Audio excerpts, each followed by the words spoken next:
अगर आप एक सैलरीड एम्प्लॉयड हो जिसे हर मंथ फिक्स्ड इनकम मिलती है तो एसआईपी आपके लिए एक बेटर ऑप्शन है।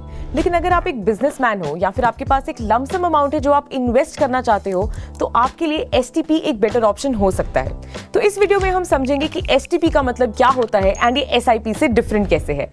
Hello everyone, I am Aastha Khurana and welcome to Zerodha Varsity videos.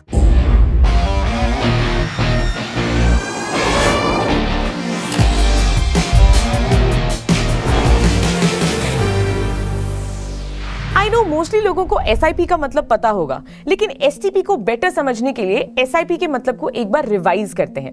अब एसआईपी का मतलब होता है सिस्टमैटिक इन्वेस्टमेंट प्लान, मतलब एक स्पेसिफाइड अमाउंट को पीरियोडिकली इन्वेस्ट किया जाता है। Simple example, investing 20,000 every month.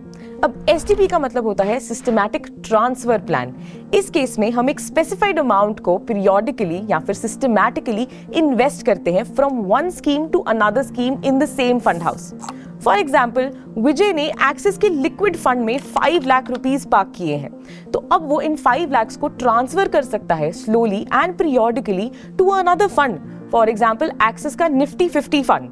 तो इस केस में 15,000 की वो एसटीपी लगाकर इस अमाउंट को इजीली ट्रांसफर कर सकते हैं। लेकिन इसमें एक चीज का ख्याल रखें, जब भी आप एसटीपी लगाते हैं तो आप सेम फंड हाउस के बीच में ही एसटीपी लगा सकते हैं। इसका मतलब विजय अगर एसटीपी करना चाहता है तो वो एक्सिस टू एक्सिस ही कर सकता है, मतलब एक्सिस के लिक्विड फंड से एक्सिस के इंडेक्स फंड में। वो एक्सिस के लिक्विड फंड से ज़ीरोधा के इंडेक्स फंड या फिर एचडीएफसी के इंडेक्स फंड में ट्रांसफर नहीं कर सकता। एंड एसआईपी की तरह ही एसटीपी के केस में भी आप स्पेसिफाइड अमाउंट क्या होगा या फिर उसकी फ्रीक्वेंसी क्या होगी ये भी मेंशन करते हो। तो चलिए अब समझते हैं कि एसआईपी और एसटीपी का डिफरेंस क्या है। सबसे पहला पॉइंट है इन्वेस्टमेंट का। एसआईपी के केस में आप पीरियोडिकली इन्वेस्ट कर रहे हो, लेकिन एसटीपी के केस में आप वन टाइम इन्वेस्टमेंट ऑलरेडी कर चुके हो एंड आप बाद में उस अमाउंट को पीरियोडिकली ट्रांसफर कर रहे हो। दूसरा पॉइंट आता है ट्रांसफर प्रोसेस का। एसआईपी के केस में वो एसआईपी अमाउंट आपके बैंक अकाउंट से डायरेक्टली डिडक्ट होती है, लेकिन एसटीपी के केस में ये अमाउंट ट्रांसफर होती है from one scheme to another within the same fund house.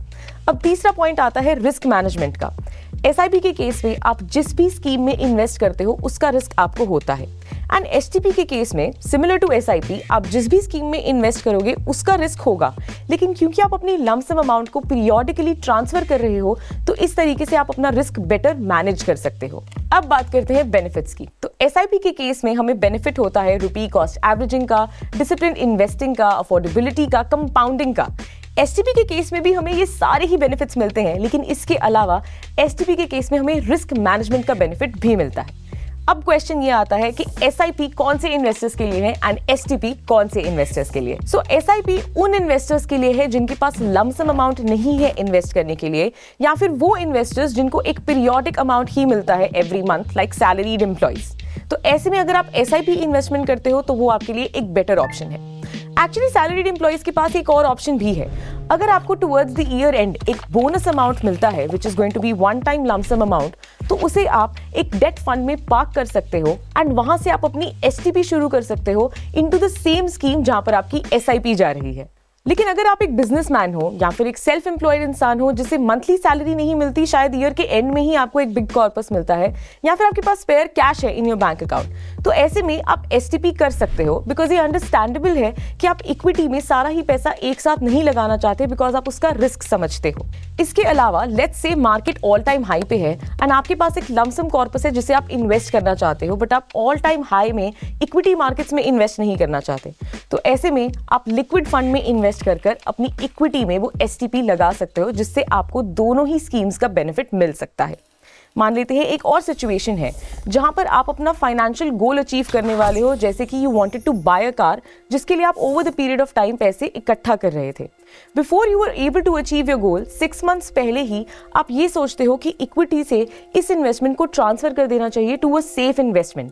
लेकिन अगर आप ये भी चाहते हो कि आपको वो इक्विटी या फिर मार्केट रैली का बेनिफिट भी मिले, तो अब आप अपनी इक्विटी इन्वेस्टमेंट से भी वो एसटीपी लगा सकते हो टू योर डेट फंड। तो ऐसे में भी आपको दोनों ही स्कीम्स का बेनिफिट मिल सकता है।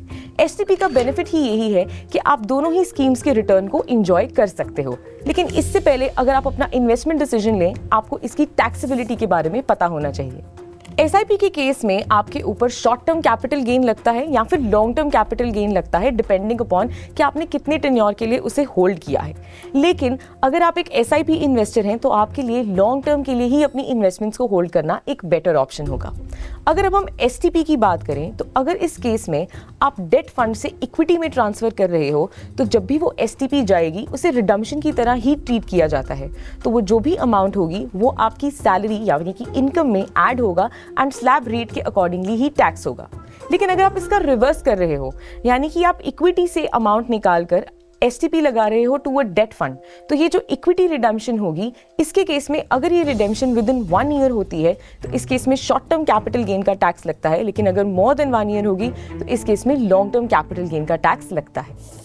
तो इस वीडियो से हमने ये समझा कि एसआईपी जहां पर ये अमाउंट हमारे बैंक अकाउंट से डिडक्ट होती है तो वहीं एसटीपी के केस में ये अमाउंट ट्रांसफर होती है from one scheme to another, लेकिन फंड हाउस सेम रहता है।